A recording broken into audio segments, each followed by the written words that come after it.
Experience tranquility.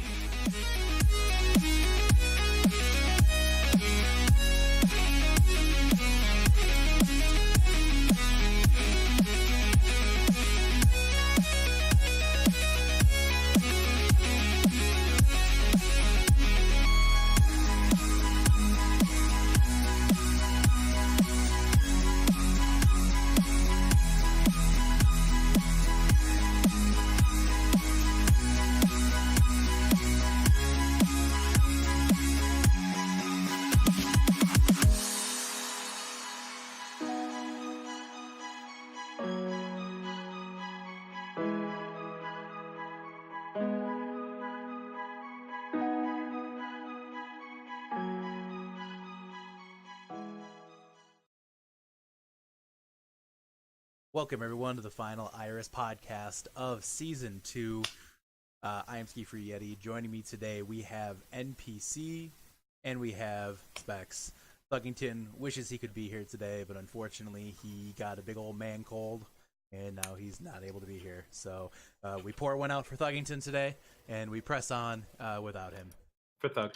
But I do want to go ahead and just kind of jump right in, guys. First and foremost, I think everybody can hear it say, or everybody here wants to say it. Congratulations, Season 2 champions, Otaku. You guys took it down. It was a fun match. It was a hell of a match. Great production. By the way, we got up to 100 viewers. That's kind of an amazing achievement for our little community. Right. There are large scale tier 3 tournaments that don't get up to that levels of viewership, guys. So that was amazing. So thank you all so much for helping out and tuning in to really an incredible match. So, but we want to dive right in and break it down, guys. We got a pretty loaded podcast today for the last one of the season, and we're gonna break this one down map by map, the entire way through. We got a lot of things to talk about, so let's start it right off here. Map 1 was picked by the high seed Otaku, and that was a map that I think a lot of people expected them to be the favorites on, given the propensity for dive, was Dorado. And NPC, why don't you tell us a little bit about what happened on Dorado? So Dorado, we realized that it's one of those maps that puts the team flexibility to the test. You got the first corner where you see Bunker. Even before Bunker was a thing, you still saw people holding that high ground and then dropping back to the fountain, and making hero swaps and doing things like that. The streets phase much more open. You got high ground, you got hit scans, you got Faras, you got dive, and then you go indoors and the attackers have high ground and you got kind of a brawl install from the defense. So we knew that we needed to put in our most flexible players, and Otaku did as well. I mean, just everybody was switching heroes so many times in that. I think the only thing we didn't see was Symmetra and Torbjorn. But it went all the way. It went the distance. Gravity pushed it the distance, and then Otaku pushed it the distance, and then we had another set of rounds. And in the end, Gravity ended up taking it because Otaku took a big risk by holding very close. They tried to hold at the spawn, and that's a risky move. If you can get the first pick and you can get the staggers out of spawn, it works. Yeah. But it was a very big risk, and I came out on Orisa, and I put a shield on one side of the cart, and then we just started spamming damage down the other, and it was too much. We overwhelmed them and ended up moving the payload. So it was just a battle of flexibility, but it was a very close match. They all were very close, except for a couple, and I don't want to relive those right now. Specs, do you have any takes on that map? Yeah, no, it was definitely a great way to start the series off. Both these teams were, really neck and neck when it came, in terms of DPS play in terms of tank play. So really, really great way to start it off, and Gravity looked really strong out of the gate. Yeah, Gravity did look really strong. It was the full push from 3. What I thought was interesting was the choice the choice that you summed up there at the very end was to run that Goats comp right at the door. And I understand what the goal was behind that, but the damage that Orsted and Velzen put out on the Bastion and Pharah, I believe Velzen charged up his barrage in about 30 seconds. It was just too much. And I know at that point, speaking from a casting perspective, I remember talking about it a little bit at halftime. After that map, we were like, wow, they took the map that we expected to go to Otaku. That could very well be the winning moment right there. That could be the map that we look back on and say, this is where Gravity won the championship. Unfortunately, the next map, also picked by Otaku, was Nepal. And this is a map that we all expected Gravity to be the favorite going in. But NPC, why don't you tell me about that one? So we did really well the first map. Gravity picked a 2-2-2, and we were running into their goats. And we didn't think we were going to win that engagement, but it ended up the maps went back and forth. The control went back and forth so many times, but we ended up taking that first map. I think that was on Shrine, and then once we flipped back to the next stage, Sanctum and Village, Otaku just started running some unconventional heroes. They ran Right. Torbjorn, they ran May. Uh, the rest of Gravity just couldn't adapt fast enough. They just caught us off guard every single turn, and whenever we'd make a switch to counter, they would switch again, and we ended up losing that in kind of a reverse sweep. Yeah, Specs, what did you think about that one? I'll be honest, this is the one map to me that just didn't stand out. You know, it was by this point in the game, Gravity, coming off the first win, they definitely were, riding that high. But Otaku, they really wanted to come back in because, going up 2-0 in a series like that, it's almost a death nail, to be completely honest. Sorry, go on. No, you're good. You're good. I said there's one play that stuck out in my head that kind of shifted the entire match, or shifted that map for me. And what it was a play where Dimtree attempted to flank with a whole hog, and when he did that, it would have worked beautifully if Panda wasn't there with a hook of his own. Oh. And that pretty much ended that. Like, once Panda got the hook on the Dimtree, that was it. It was just over. That play probably swung that map in the favor of Otaku.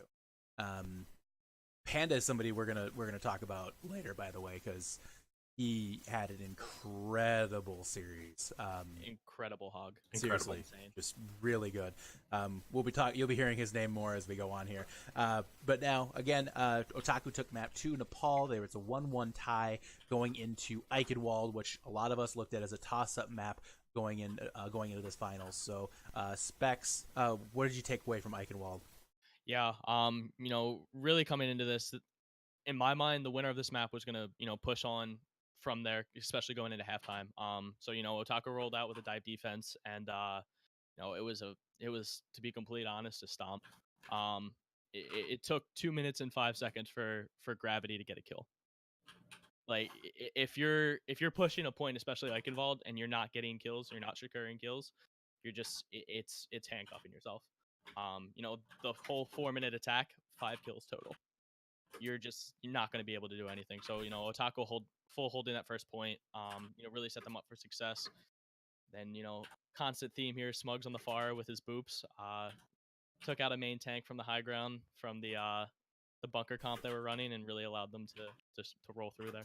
I mean, you got to go easy. NPC is right here when you're saying these things about Gravity, for the record. I don't want to talk about it.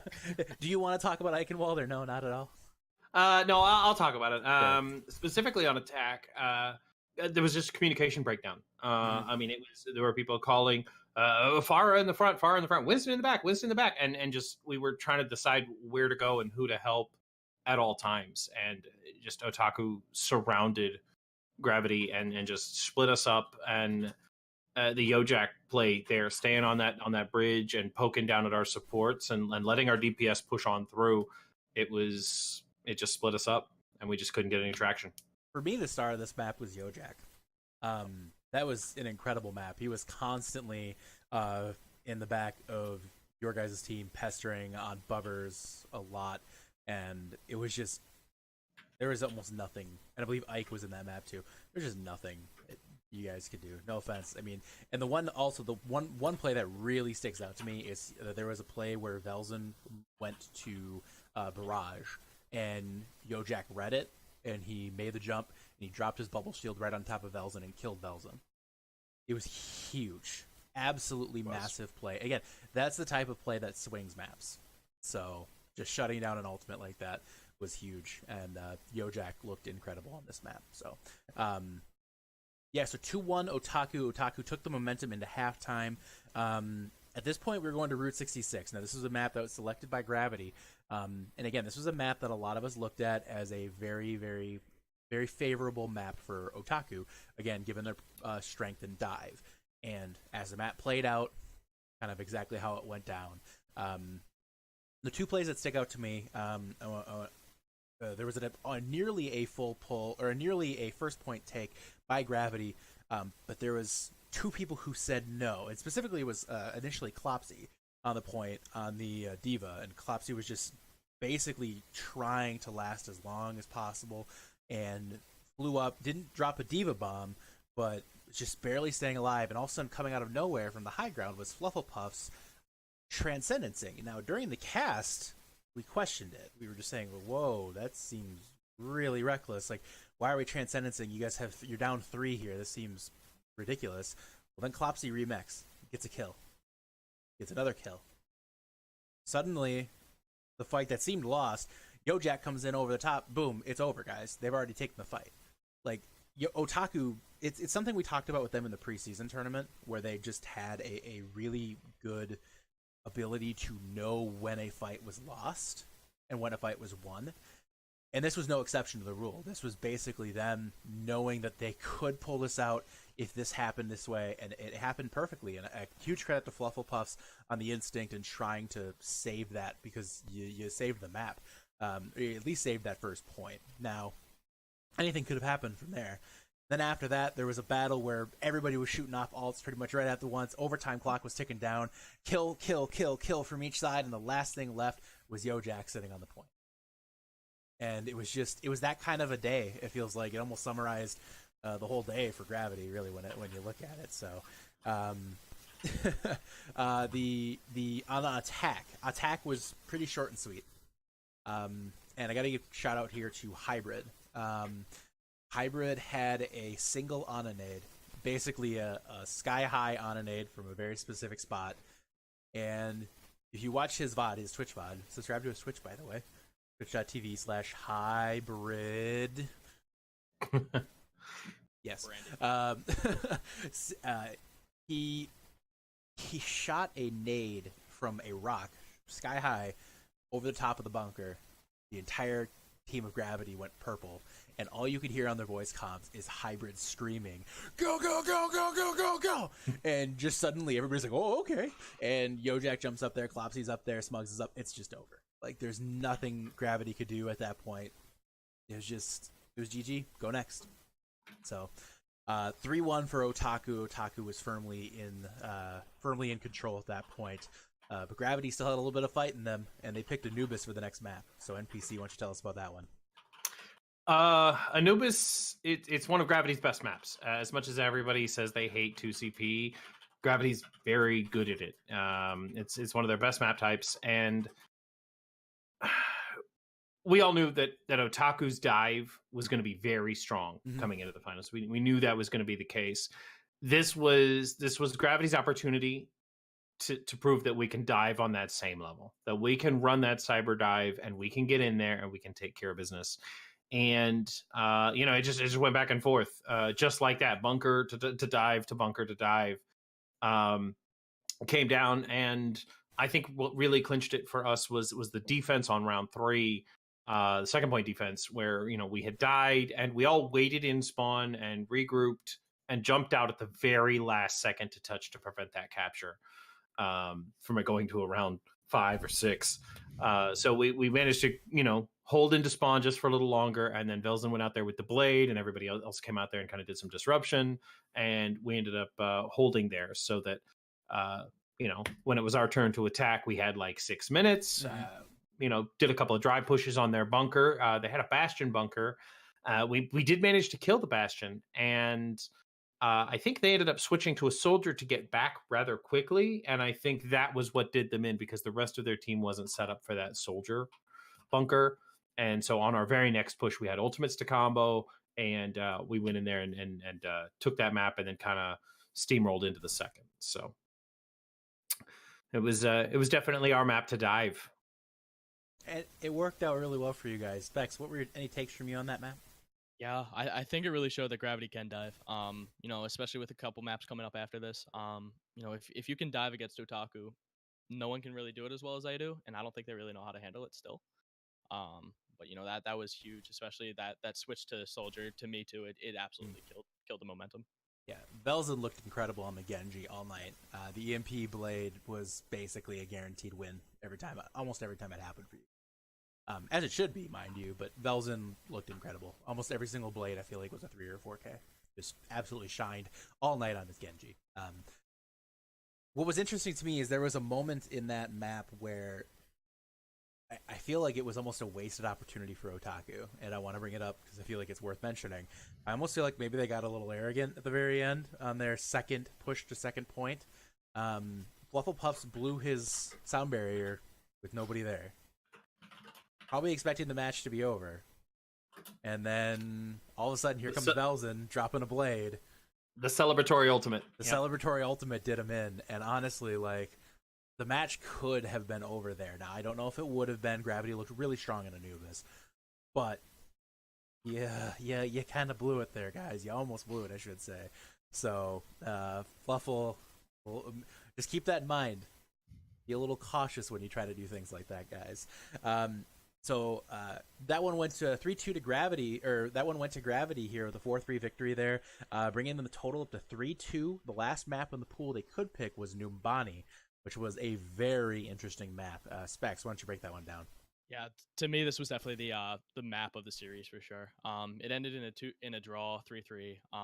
But attacks on both sides that were definitely a little bit varied. Again, going off Velzen, he had 3 4K blades on the attack.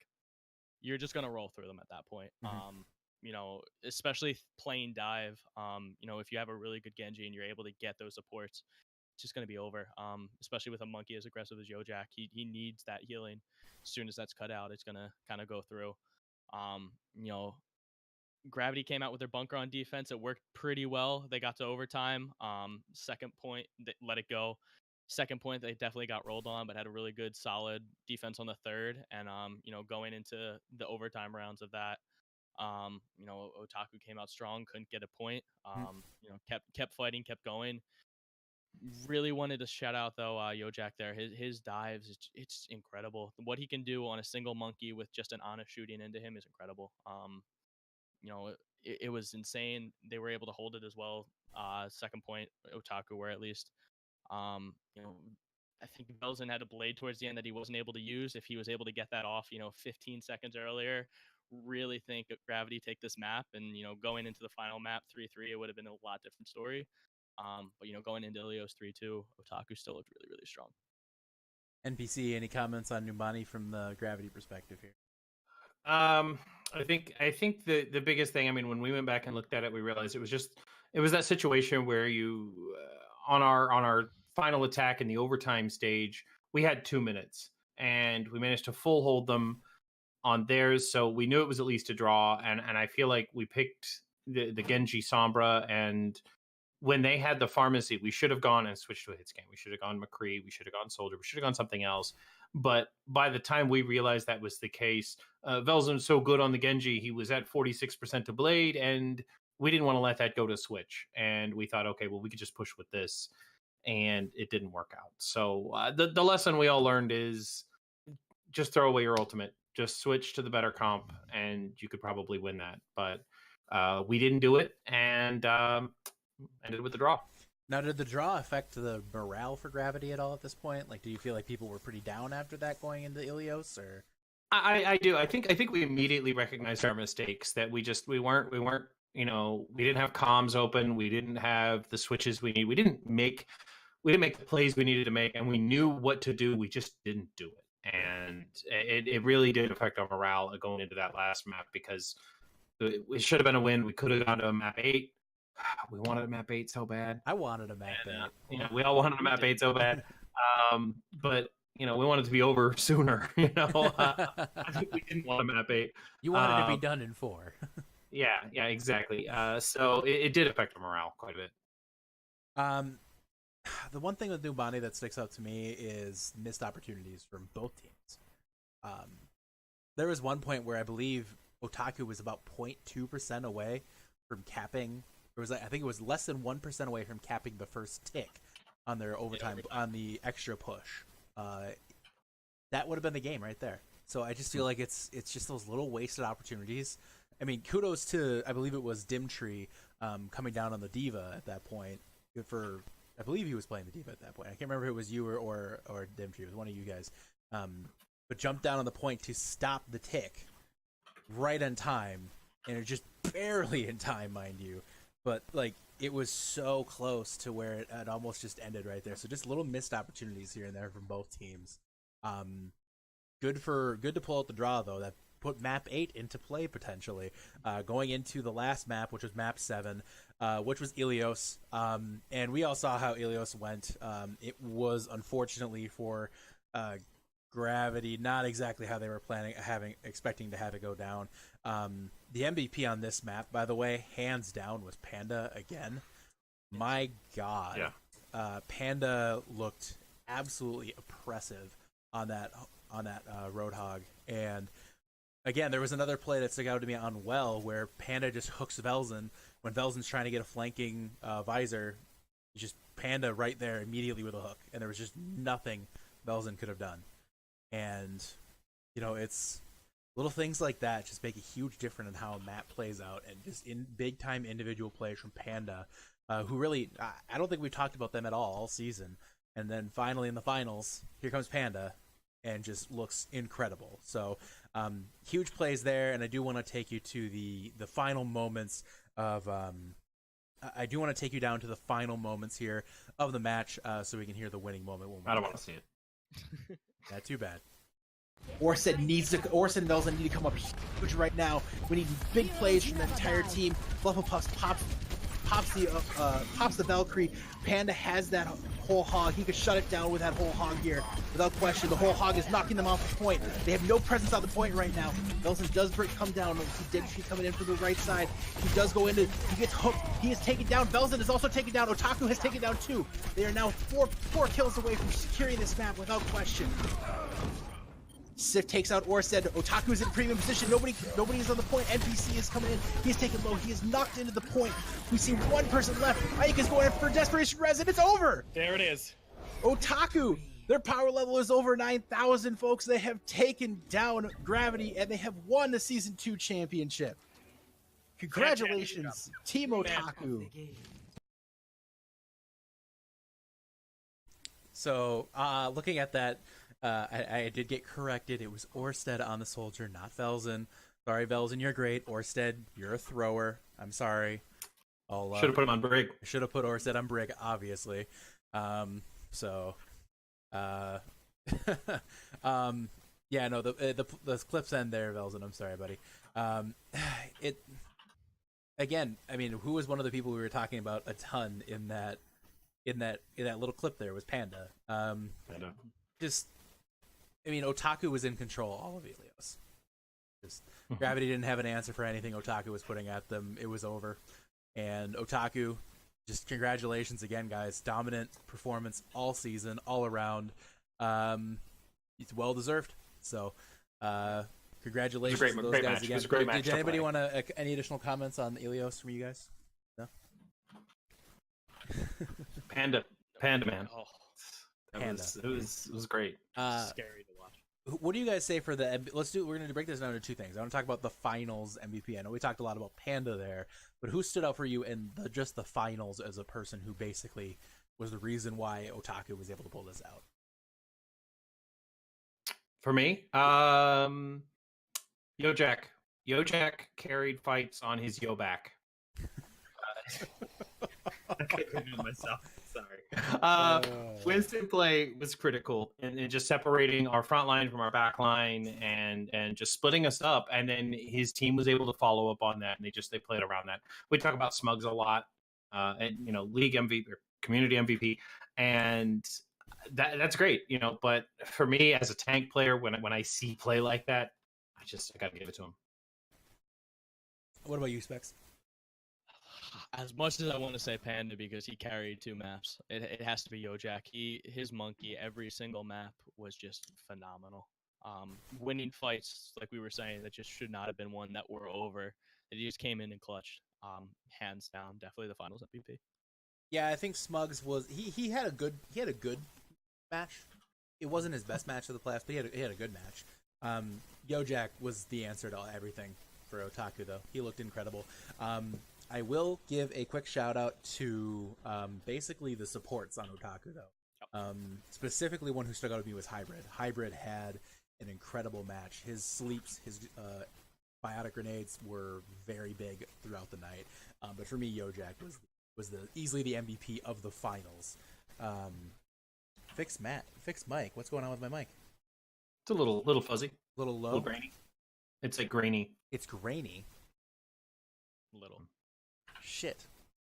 Well, wouldn't be that's trying. unfortunate. It wasn't scuffed. Yeah, you got to keep it a little bit scuffed here, guys. I apologize. Give me just a moment here. I'll fiddle with my settings a little bit. We're gonna talk a little bit now about who we think stands out as the playoff MVP here, guys. So playoffs. I want to talk to NPC first. Go ahead. The whole playoffs, the whole way through. Oh, that's such a tough call. Oh my gosh, can I pass? No. I think No. this is an easy call. So Not like you haven't had very much time to prep for this.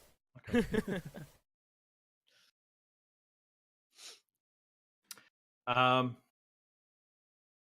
gonna say Velzen. I mean, it's just solid play all the time. I think. All right, and then you Specs. Go ahead.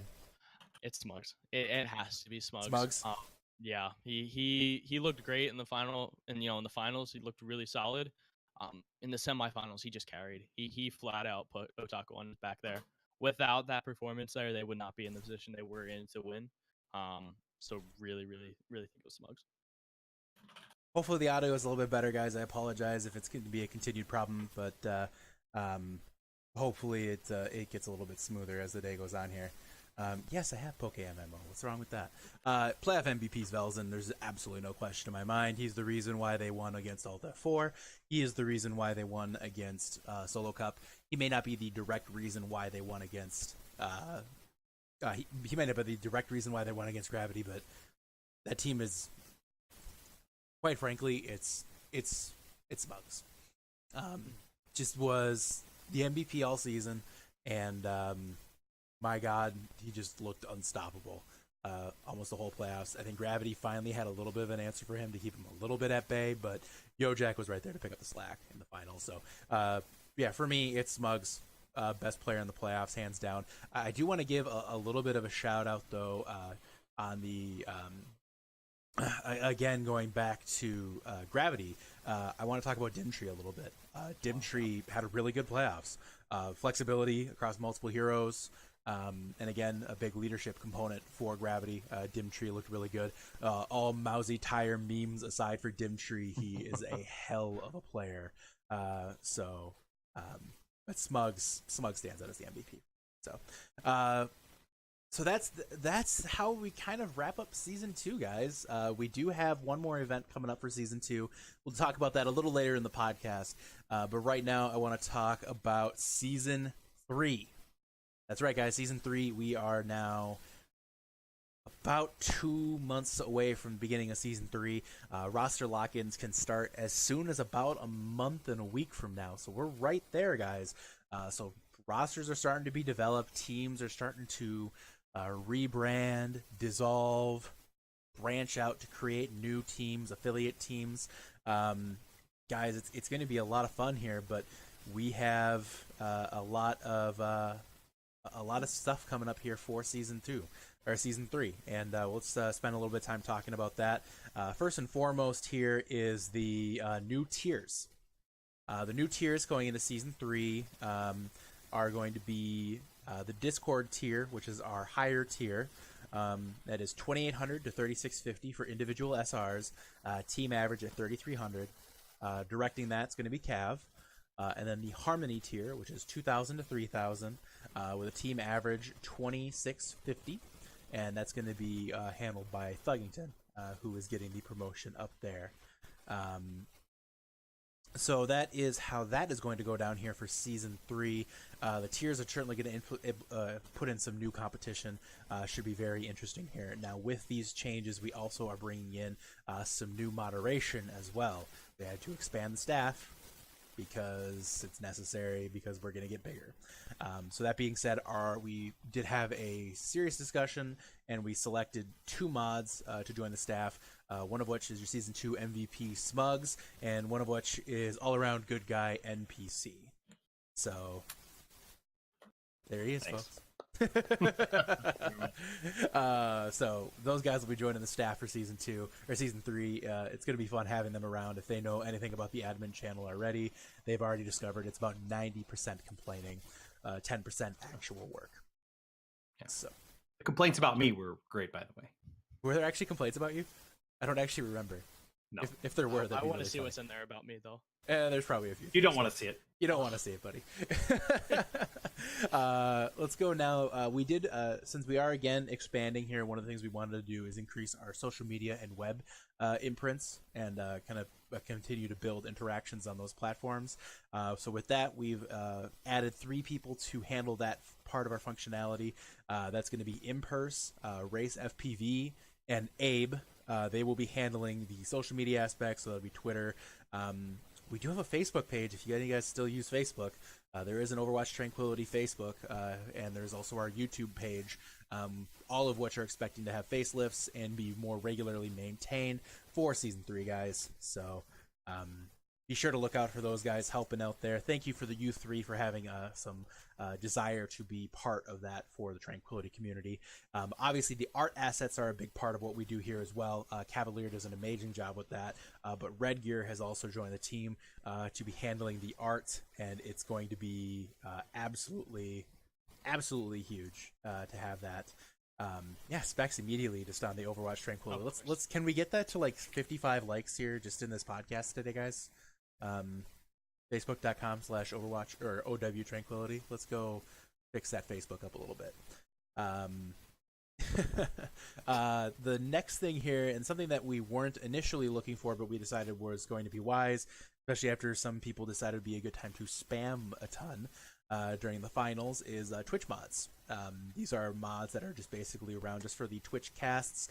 We picked up Handyfap, Bethcon, and Gios to handle that. I'm sorry, Geos. Pardon me. It's Gios. It's Gios. Nope, I'm gonna go Geos. I reject your reality. Substitute my. I've heard both ways. But those guys are here to just basically handle Twitch moderation. Don't give them a hard time. This should be a pretty easy job. We're all relatively mature here. On the internet. On the internet. Yeah. All right, and last new staff thing before I shut up and let other people talk is next season the Iris podcast is going to be undergoing some changes, and one of the main changes is that we will be having a consistent team throughout the entirety of the season with one backup, and that team is myself, Buggington, NPC, Specs, interesting, and Nixall. Nixall will be doing some of our fill-in work, as well as when we need a 5th on the podcast for whatever reason. But we wanted to bring you guys a consistent product next season to where we can actually really give you guys a very, very well put together, slightly less scuffed, just a little bit less scuffed. Maybe. Specs, NPC, thoughts? A little slightly less scuffed? Maybe. I'm hoping so. But we wanted to put together a more consistent package for you guys, and we're excited. We already have ideas starting to float around for what we're going to be doing for Season 3. So stay tuned. It's going to be a lot of fun once we get there. And that is all for the new team, for the new staff for next season. I know they're all already starting to work hard on getting stuff ready for then. But obviously with Season 3, there's a ton of stuff that changes and a ton of stuff that really... There's so much variability. There's a lot of unknowns, a lot of new people to the community right now who are really trying to find their footing, new teams that are starting to sprout up, new people want to create teams. Let's talk about maybe some tips for these guys. They're brand new to the Tranquility community. Let's talk about that a little bit. So NPC, give me some of your takes on that. Okay, so when going into Season 3, if you're a player, either a new player or an existing player, and you're looking for a team, when you go to tryouts, remember that team is trying out for you. Make sure that when you're playing with a team, make sure their goals line up with yours. Are they casual players that want to be friends and have a good time? Or do they want to practice 4 days a week and improve and work hard? what do you want out of your team, and make sure that you're signing up for the right team, not just the first team that takes you.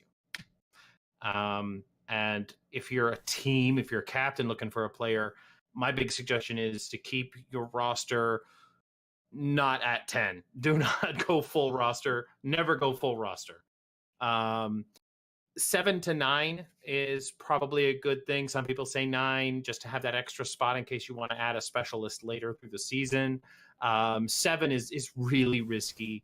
8's a pretty comfortable number for most teams. It's just when you have a 10-player roster, your hero pools start to overlap, and you end up basically having to put in a weaker composition of players on a map just to basically throw the map because everybody has to play 2. So definitely stick with 7 to 9. But when you go up to 10 players, it feels great because everybody makes it. But when everybody makes it to game day, it's stressful to manage to make sure everybody's playing. 100%. Specs, any tips? Yeah, definitely piggybacking off of that. It's a logistical nightmare if you're a captain trying to figure out how you're going to get everybody to play in 2 maps and 4 total, maps, especially when you run quad DPS. Who would have thought? Definitely a smaller roster size, I think, is the way to go. Transitioning over to kind of the player side. If you're trying out for a team, don't put all your eggs in one basket. Make sure you're going to fit in on a team, but also make sure you're going to enjoy it. Keep your options open. At the very beginning, everyone's going to be putting on, their best foot forward, especially trying out. They're going to want you there if you're a great player. Just make sure you're really going to gel with the team, and you're, like NPC said, you're trying out for them, but they're also trying you out. So make sure that's going both ways. And one thing that sticks out with me with this whole process is that, obviously we have a lot of players within the community already that are going to be looking for new teams. We already are aware of some teams who made it clear that their intention is to disband next season, which obviously we understand. And if you want to do that, by all means, please do. I hope you find another home within the Tranquility community. We appreciate everybody who's been a part of it this season. We would really love for you guys to continue to stay with us. But that said, if you're recruiting for a new team, don't be afraid to look outside of the community. There are a lot of excellent players who are looking for teams who would really thrive in a place like this. If you don't look outside the community, you're not going to find some of these amazing players who really don't get an opportunity to find a place like this. They're looking for teams that they can just kind of latch on to comp with every now and then. They're not finding teams that fit into this kind of environment we have here. We have a unique community in a lot of ways. Sure, there are other communities that are like us, but I don't think there's any community that can really surpass what we do. So what sticks out to me is find those people outside the community who can come in to these tryouts and make an impact for you. Look for that first. Outside the community is just a huge resource for everyone. If you're still in the community and you're looking for a new team, if you get to a week from now and you're not really feeling like this is working out for you, start to talk to the other free agents. Say, hey, what are we doing, guys? We have 7 of us here who all fit roles. Why don't we do this ourselves? If there's no time like the present, to really do something like this, guys. And I say presence, wow. There's no time like the present to really do something like this. And you look at teams like Meta Rejects, who basically were formed out of nothing. And they ended up being a pretty darn good playoff team. You look for players like Peter 6G. He came from outside the community. That's a huge pickup mid-season for Meta Rejects that suddenly made them incredibly relevant. So, yeah, I actually found the community through like a website like overwatchteamup.com or something. There are tons of LFT Overwatch websites you can go to. Yeah, and just look for players and look for people looking for teams. And look at all the other Discords. I'm in like 7 different Discords for scrim finding, and look there, honestly. Try to find some of those ringers. There are scrim ringers out there that are also kind of looking for teams, and pick up them and see what they can do for you guys. It's a huge resource out there, guys. The Overwatch community is massive as a whole, so please do not shy away from going outside to bring people in. And then my last little bit of advice for people going into Season 3 is you're going to get out of it what you put into it. Now, there are some teams, some players who didn't really put a lot into the community as a whole. They didn't really participate in Discords. They didn't participate in pugs. None of the events. They didn't really watch anything. They just basically showed up for their matches, logged off, played to their team's scrims, and then that's it. That's fine. I'm not going to say don't do that, but this community is a unique place, and in order to really get an opportunity to actually get the most out of it, immerse yourself in it. You're going to find out that you're going to have a lot more fun playing this game when you're playing it with people like this. That's the first thing I found. I probably wouldn't be playing Overwatch. So that's true. That's true. I've actually got a couple more tips. So for players, if I want you to try out for positions you want to play. I've talked to a lot of people that are like, I really want to play off tank, but on the team I'm on, I'm a Lucio bot, and I'm like, well, don't try out for Lucio. Try out for off tank. And they know you can play Lucio already. They know you can flex. So when you try out, make sure you're playing the heroes you want to play, even if that's not a hero you played in Season 2. And for team captains, make sure to try to keep your players in that average SR. With the new tiers, the new separate tiers, it's going to be a lot more competitive because the skills are going to be a little bit closer together from top to bottom. But trying to balance your team when you have, 3,000 players and, 2,000 players, it's tough to make teams work like that because your team is obviously going to have a weakness and other teams are going to be able to exploit that. So it's better to have, 6 or 7 players that are exactly at 2,600 than it is to have that, 2 or 3 high players and 2 or 3 low players. Trust me, I should know. We had Melzen and Orsted. Specs, any additional thoughts on that? Yeah, especially this is kind of catered more towards the upper division we're looking at here. 2,800 to 3,650 is a gap. That is a massive gap, especially what NPC was saying there. Trying to keep your team as consistent at that middle point as possible is going to be crucial, because if you have a 3,650 main tank and 2,800 off tank, they're just not going. That's going to be just butting heads. The skill variance between that is massive. Yes. I would say it's definitely greater than 2K to 3K. See, I think it is. We had a really long discussion amongst admins about this. Trust me. Yeah. I think the scale difference between 2,800 and 3,650 is less than 2,000 and 3,000 personally, but again, it depends. There's a lot of factors that roll in, so I'm sure we'll get a variety of opinions from everybody who's got that. Oh, for sure. And everybody's going to get better. I mean, that's the thing about abilities. Everybody I know has gone up at least 200 SR since the season began, and everybody's going to get better, including your 3,650 player. He's going to be 3,850 by the end. So starting out with everybody kind of in the middle ensures that your team is going to be likely to stick around a whole nother season because you'll still fit within that bracket. Yeah. Seriously, there's so many great resources here and so many great players you can really learn from. A lot of these really talented players from last season who are just now outside of LSR eligibility, like Horus, Dunzo, obviously Nerdables is still around. People like that are also looking to potentially coach or at least review VODs for people. HQC did tons of VOD reviews last season. I wouldn't be shocked if he did it again. People like that are invaluable resources for everyone, and use those. You'll become a better player because of these things, guys. So, all right. So that's the end of our Season 3 tips, guys. If you have any more questions or any thoughts, feel free to reach out to any of the staff in the community or any of the long-standing people around. We're more than happy to help you find a home if that's what you need or whatever you need for Season 3. We want to help you. So that being said, guys, obviously throughout the season we had a lot of amazing plays that we recapped on this podcast with our top 5 plays of the week. Throughout the season, we accumulated 15 really amazing plays from 14 different players.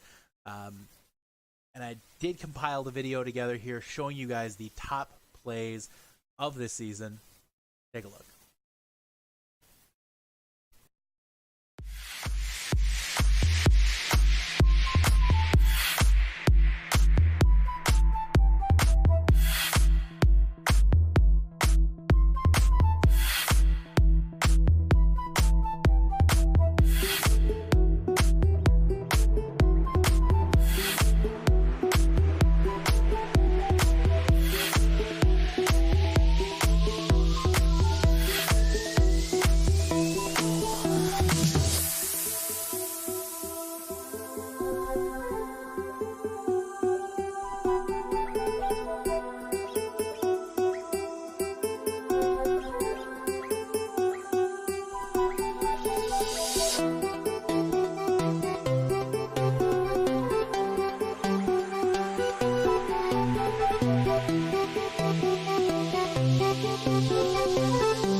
Why did I vote for that? Wasn't there another play that was just so much better?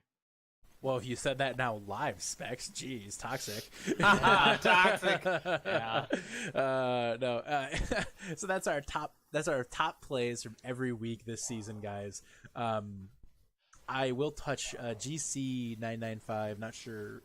I believe you remember the community already, but just to quickly, I'll summarize your question in just a second here. But top play of the season, guys. This is not the final votes, but I do want to get the take of the cast here. Let's start with Specs. That Mousy tire was insane. Not only the tire coming off of that and actually controlling that point, being down 3 players. It was definitely a risky ult to begin with, but she turned it around and definitely the play of the season for sure. NPC, what do you think? It was just so hard for me to pick. I love the montage because I was expecting it to be 15 DPS plays, right? But it wasn't. I mean, it was a good mix of tank plays and support plays. I honestly think I think the HQC play maybe we turned around, blocked the bomb, turned back around, and went back to hammering. I mean, as a Ryan player, I respect. Typical HQC big brain play. Oh, yeah. I definitely think the Mousy play stands out. A legitimate, basically 1v6 to hold a point is insane to begin with. The Doomfist High Noon was really well coordinated, as Nerdables just said in chat. Stood out to me as just really good coordination by Otaku. But if I'm looking at individual effort, I want to give a shout out to Just Savage. My God, that Winston play was insane. Just Scary. Just absolutely hyper aggro right in the back line of that team, and absolutely just controlled it. Really, it controlled that entire scenario. Took out 4 on his own with the 5 on his own with the combination of the taser and the primal rage. God, that looked good. It's really tough for me to say, and honestly, I think it's tough for the 3 of us to say, which is why we're not leaving it to the 3 of us, guys. This is going to be a community vote. So here's what's going to happen, guys. We're going to be posting the poll into the Discord along with the video if you want to review it again. Everybody, you're going to have an opportunity to vote for as many plays as you think are worthy of receiving the top play of the season. So the community will be voting on that. We will be announcing that in the Discord at the end of this week, so be sure to stay tuned for that. We'll have that information out when it happens. Nothing is on the line, but again, like I said, you can pick as many of the plays as you want. You can pick them all if you want, but that would be pointless. So take a stand, have a backbone. So we will get that information out to you guys here after the podcast. Look for that in the Discord. The next thing I want to get on was Valrock had a question in chat, and I quickly wanted to cover that. The question was, for those who don't have Twitch chat pulled up for whatever reason, how does Discord and Harmony tier work, and can a single team have teams for both division? When I say a team, I mean like take Fighting Potatoes. For example, can they have a team for both the divisions when they have the right SR for each tier? Yes and no. So they're affiliated teams, so they are still separate entities with regards to how they're managed. So, for instance, just going to kind of give you a little bit of background, Meteors has a team called Comets. Meteors is splitting between two teams in both tiers, the Discord and the Harmony tier. The teams are affiliated, which means they're held under that same umbrella, that same management, and all of that, but they are captained by different people. And they are captained by different people. They are ran independently with regards to how rostering is done, all that. Basically, the only affiliation is the fact that they can work together. They can shuffle players between the teams as long as both captains are on board. So let's say, for instance, the high tier team had no support, was missing a support that they crucially needed. The low tier team had an extra support who could fill in. They can transfer that person to the high tier team for that week. There's no SR recalculations or anything like that. They can do that just to bring them in to fill that gap as long as both teams are on board with it. Now, it's not like a majors minors type scenario where you can't, let's say the high team can't force the low tier team to do that. If you do hear about instances of that, please let us know. We're really trying to mitigate that. But you can work with each other to kind of help and fill your rosters out with each other if you need to bring in subs. Like, let's say, for instance, a high tier player can qualify for the low tier and there's SR space on that low tier team to bring them in. You can do that. So you can work together to do that without penalty of recalculation. But the idea behind that is that you can work together, but it's not like a majors minors like in baseball type scenario. So I realize that can be a little bit confusing. If you have more questions, please message myself, Thug, Cav, NPC, Smugs, Gil, Zuby, any one of us. We're happy to help you guys out. So, let's see here. So yeah, like I said, guys, we'll have the plays of the season out for you on the Discord here momentarily. The last thing this season, guys, is All-Star match. The All-Star match on Wednesday. It's going to be a lot of fun. We have some incredible teams put together, drafted up. Myself, I drafted the Obsidian team and the Amber team drafted by Thuggington. I want to see what you guys think. Do you guys think there's going to be, or how do you think these are going to go down? NPC, what do you think? Not biased, by the way, but I got to go with the Amber. I got to go with the Amber team. No offense to anyone I don't mention here, but I see our starting lineup is Horus on the hit scan, Smugs on the projectile. We got Dunzo, HQC on tanks, Shadow Fear, and Mix Ready on supports. That's our opening six, and that's a strong six. And then when we need it, we put Guac in on that Widowmaker. I just don't. We're not going to be stopped. Specs, what do you think? Definitely going to go back off of what NPC was saying there. Amber looks solid. The top down roster there, I think, is just ridiculous. The DPS line there of Peter, Smugs, and Grumpy is scary. And that's not taking anything away from Maxic Velzen and Anarchy. But that those three, such a large hero pool, can pretty much pull anything they want to out, and really think that's going to control it. I think the best three tanks in the community are on the Obsidian team. At least with how they play on their individual heroes. I think Silent Monkey is the best Reinhardt, how he played this season. I think Yojak is the best Monkey, and I think Kingdom is the best generic off tank. Generic. Yeah, well, Kingdom is generic off tank. Special off tank, I should say.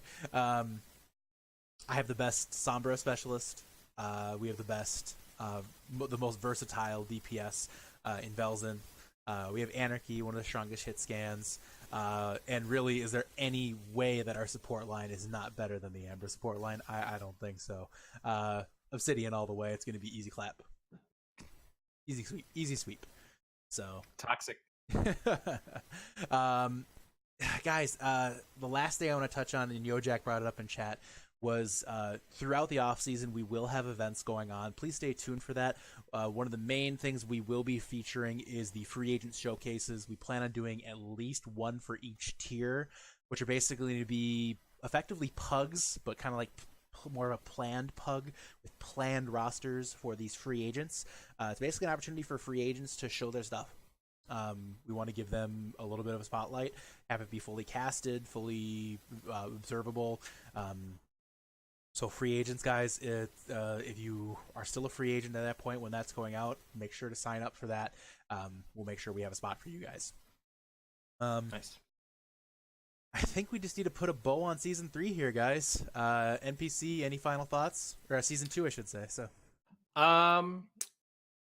well, it's been a great season. I joined early in season 2, and I love it. I appreciate it so much. I appreciate everything everybody does, especially Yeti, doing all these podcasts and special events. It's just, when I first got here, I kind of stayed in the Gravity Discord mostly. We didn't even know that there was a preseason tournament going on until it was already happening. And we kind of stuck to ourselves, and then just kind of as I branched out more and more into the main Tranquility Discord, I was really welcomed, and I really appreciate it. I mean, it's been a great experience. Specs, any final thoughts? Anything tear inducing? Seeing the growth from season 1 to season 2 has been insane. A year ago it was around this time. Could anyone have imagined it'd be at this point right now? Absolutely not. It's great playing on a team that actually was a team and could actually grow from. But this season's been insane. I can't wait to see what happens with season 3. Guys, as I've said all season, this community would be nothing without the amazing people that make it up. And I mean that when I say it. It's been a pleasure for me doing all of this work throughout the season, all the late nights putting together videos and editing for this podcast.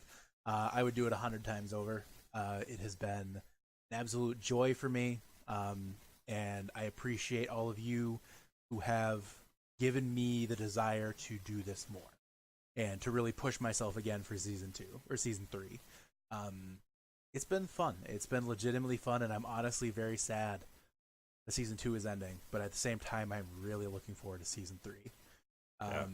So legitimately a little emotional for me here. I'm not gonna lie, but as I said, guys, season 2 is amazing because of all of you, and season 3 is going to be even better. So I can't wait, and I know none of us can wait. So I appreciate all the love, and we appreciate all the support throughout the season. For NPC and Specs, I'm Ski Free Yeti. We'll see you guys season 3. Experience tranquility.